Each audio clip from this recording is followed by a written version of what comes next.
going to take Michael Terras's questions. He says he's been fascinated by the symbolic elements in everything that is visual, the decorations, the costumes, everything connected to the chest iconography. Squares everywhere, the hairdress of the White Queen on her final victory. And he wonders if all these elements were thought and constructed. Yeah, I understand. I would say a couple things. That we had an amazing team of key creative crew, and most importantly, probably the production designer is a genius.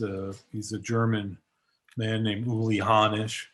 I had been lucky to work with him a couple times before on earlier projects.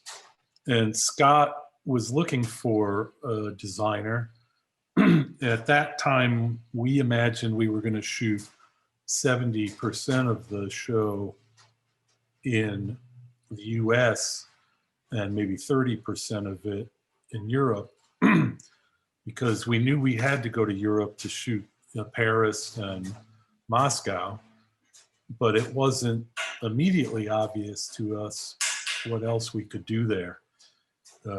Scott and I were both big fans of Babylon Berlin. I don't know how many of you guys have seen that. It's a German series that here is on Netflix.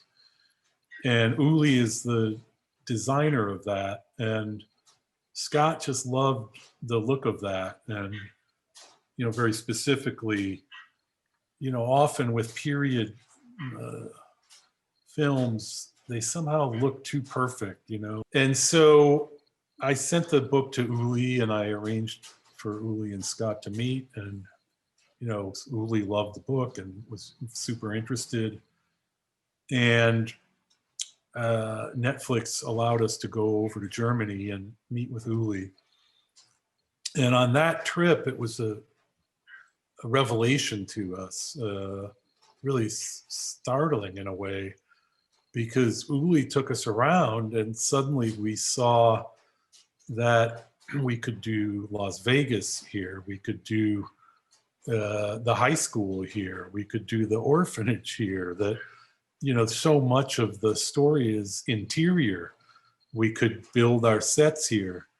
So it was one of those things where like the table started to tilt and all the scenes started sliding down to Berlin, to the point where at the end of this whole process, we shot 90% of the show in Berlin, and we only went to Toronto for 6 days just to do like the Kentucky neighborhood outside of her house, the drugstore, when they're walking across the street to the department store, some things we just couldn't cheat in Europe.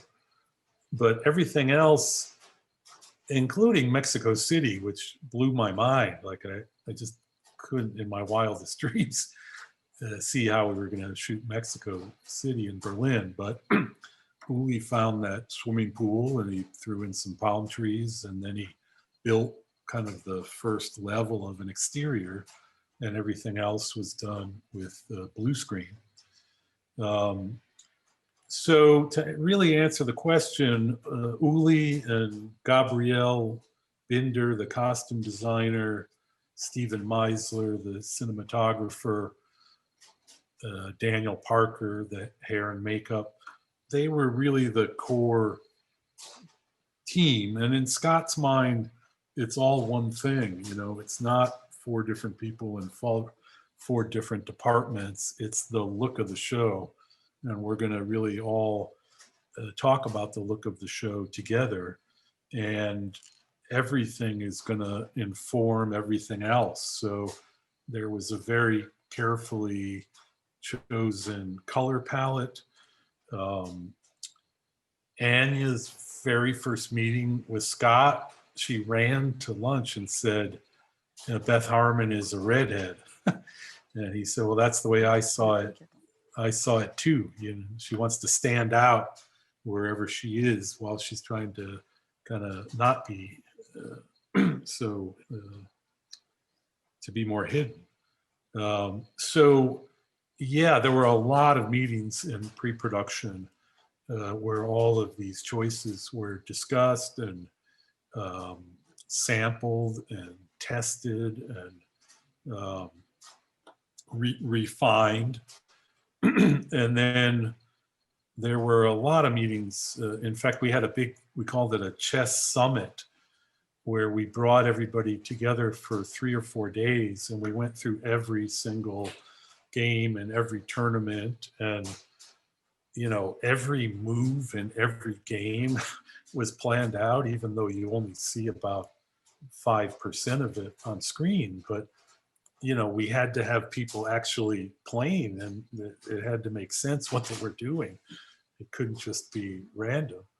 And the way tournaments work, and who's in charge, and what's the scoreboard like, and how many players, and the clocks, and how does everybody sit. You know, it was a lot of information that every department needed to know in order to get this right. And of course, the whole point of getting it right was so that you could kind of let go of it, you know, and trust that it was going to be accurate for the, you know, we just didn't want the show to come out and to have the whole chess community call bullshit on it. You know, we wanted to know that they knew that we respected them and respected the game.